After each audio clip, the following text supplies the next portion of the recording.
இந்த மகா சபையில இன்றைய நாய்களின் காலை வேளையில வந்து நிற்கிற முடியாத மாதிரி சூழ்நிலைகளில் மத்தியிலும் ஆண்டவர் கொண்டு வந்து நிற்க செய்த தயவுக்காக மனம் நிறைந்து நான் ஆண்டவருக்கு நன்றி செலுத்துகிறேன்.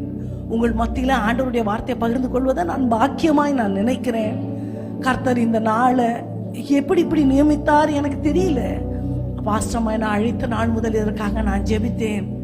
உங்க மத்தியில வந்து நிற்கணும்னு நான் ரொம்ப ஆயத்தமாய் வரும் பொழுது வர வழியில என்னுடைய தகப்பனார் என்று கர்த்தருடைய ராஜ்யத்துல சேர்ந்தார் என்ற செய்தியை கேள்விப்பட்டதுனால எனக்கு இன்றைய நாள் உங்க முன்னாடி வந்து நிற்கிறதுக்கு எனக்கு ரொம்ப பலனற்று நான் நிற்கிறேன்.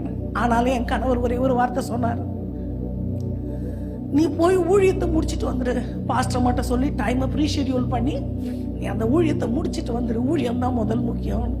இங்கே வந்தவொடனே பாஸ்டர்மா சொன்னாங்க, இந்த நிலைமையில நீங்க நிக்கிறது தான் அப்பா, எங்க அப்பாவும் சரி ஏசப்பாவும் சரி விரும்புவாரு.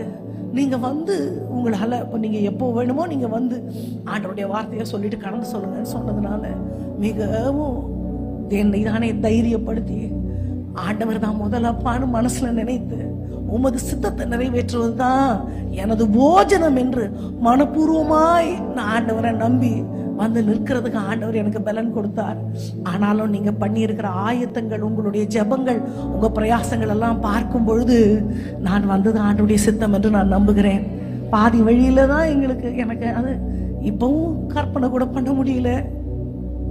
ஆனாலும் ஆண்டவர் அவருக்கு சித்தமானதை அவர் நிறைவேற்றுவார். அதை தடுக்க நம்ம யாருக்கும் பலன் இல்லை. என்ன நடந்தாலும் ஓடிக்கொண்டே ஊழியம் செய்ய வேண்டும் என்றுதான் ஆண்டவர் எங்களுக்கு நமக்கு காண்பித்திருக்கிறார்.